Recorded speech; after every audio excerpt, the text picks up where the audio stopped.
What's up, guys? It's Paul from OverkillAirsoft here, and before I go into anything on the video and what we're going to do today, I just want to give a huge shout out to Revolutionary Airsoft.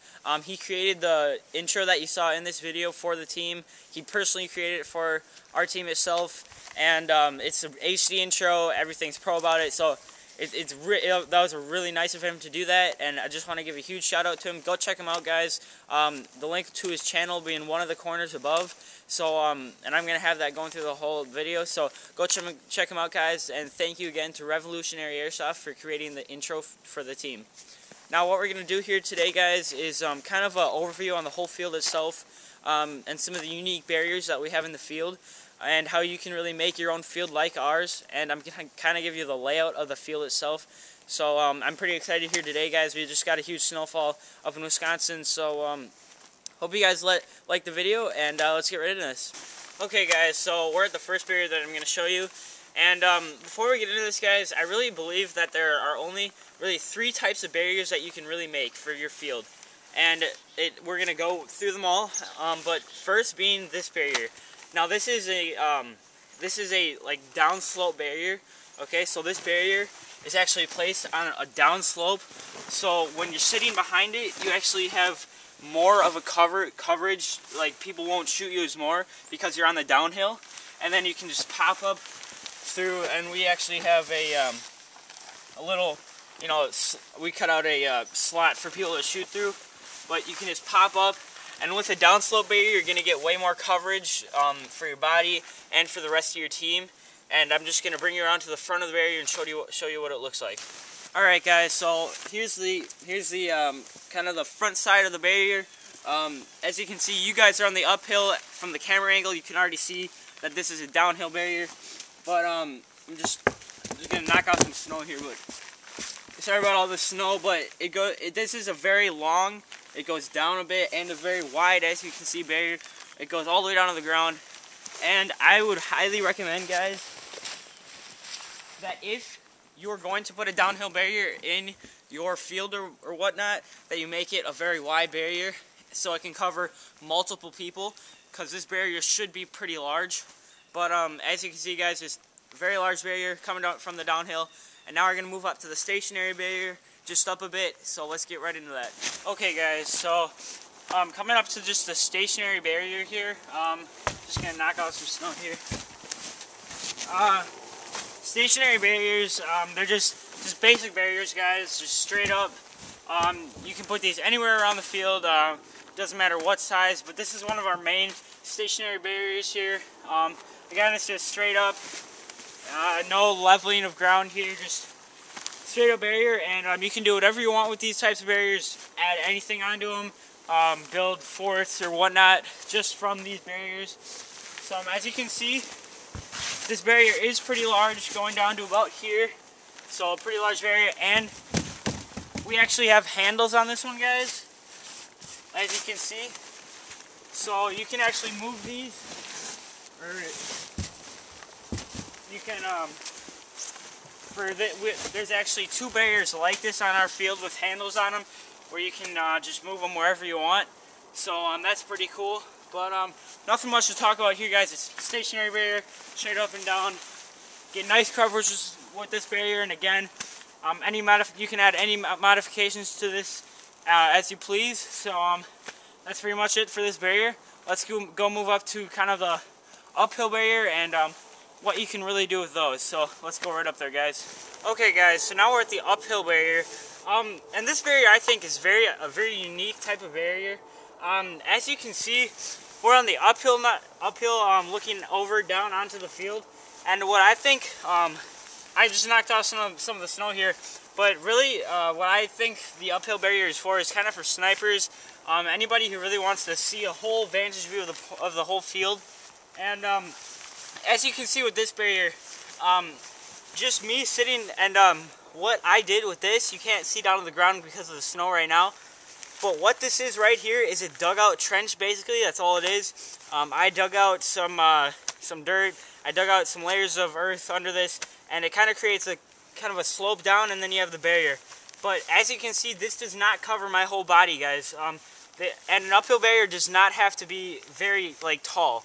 it just has to cover the length, kind of up to your neck maybe, and then pretty wide. So what this is basically just a vantage view, vantage point of the whole field, and the guy who's up here can just sit back like this, just kind of like this if he's getting shot at, or a sniper can just kind of pop out and you can see the whole field.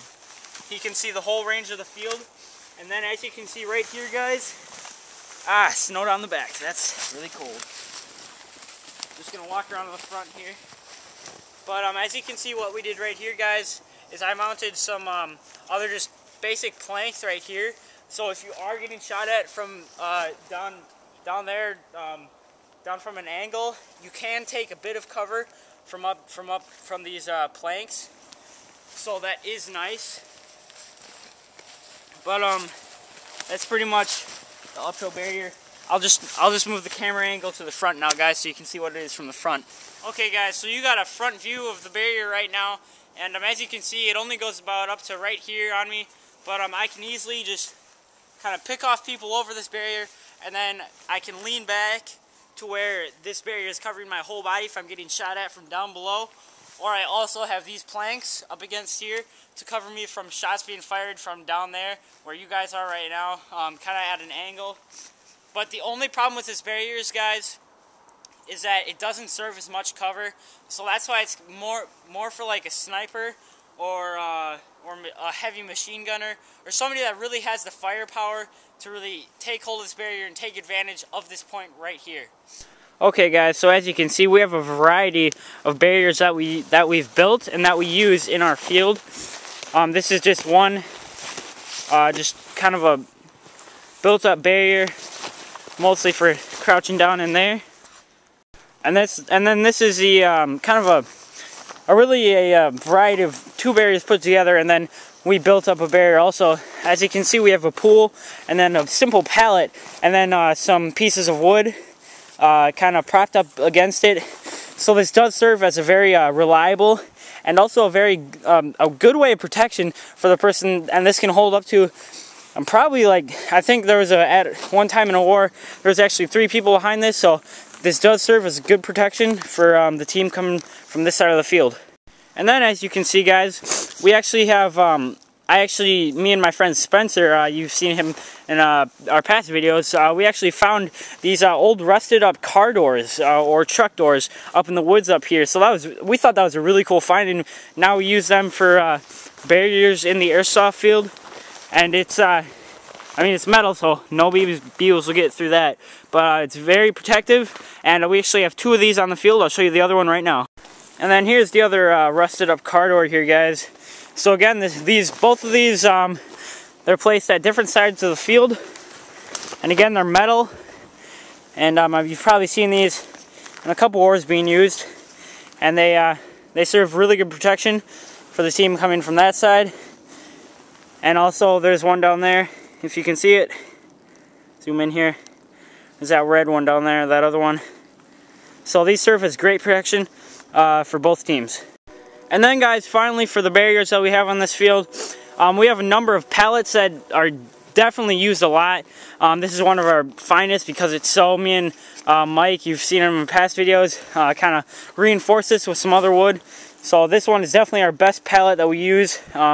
So yeah, we have a number of these on the field, probably I'd say 3 or 4, or actually maybe 5, but number of these on the field, guys, so pallets can definitely come in handy.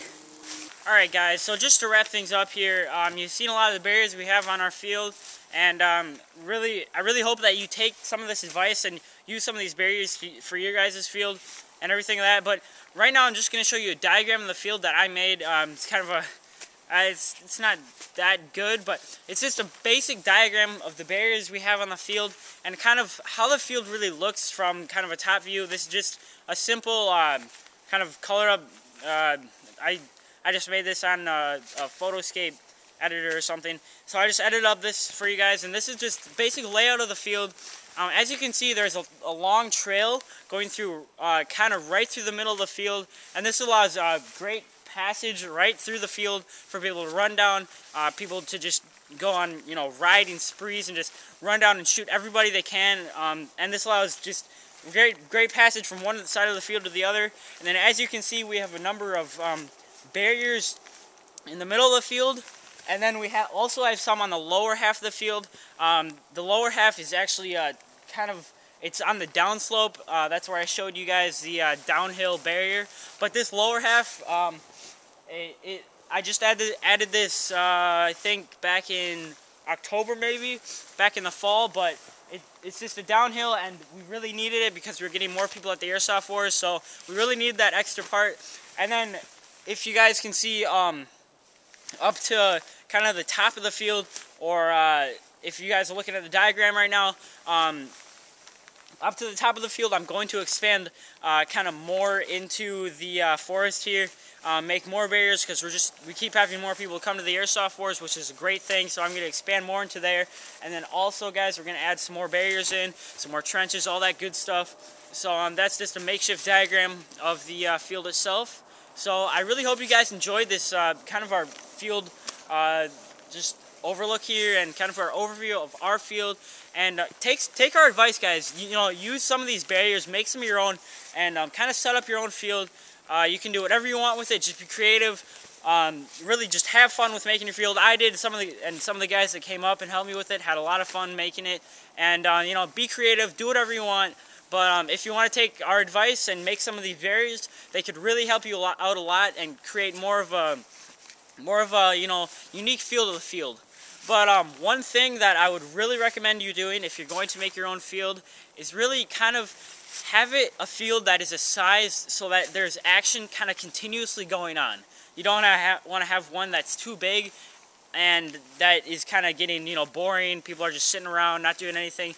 But you also don't want to have one that's kind of like it's too small and there's always action going on and there's always people getting shot.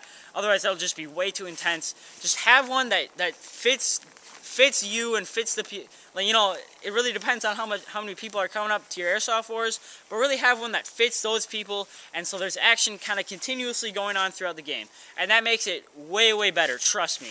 So I hope you guys liked the video, and remember to give us that thumbs up and help us out by going to our channel and subscribing. If you're subscribed now, thank you for subscribing to all our loyal subscribers. Thank you guys so much. We really appreciate it, guys. So I hope you like this video, guys. Tell me what you think in the comment section below. Give us that thumbs up. And thanks for watching, guys. This has been the field overview from Overkill Airsoft. This is Paul coming to you, and I'll catch you guys next time.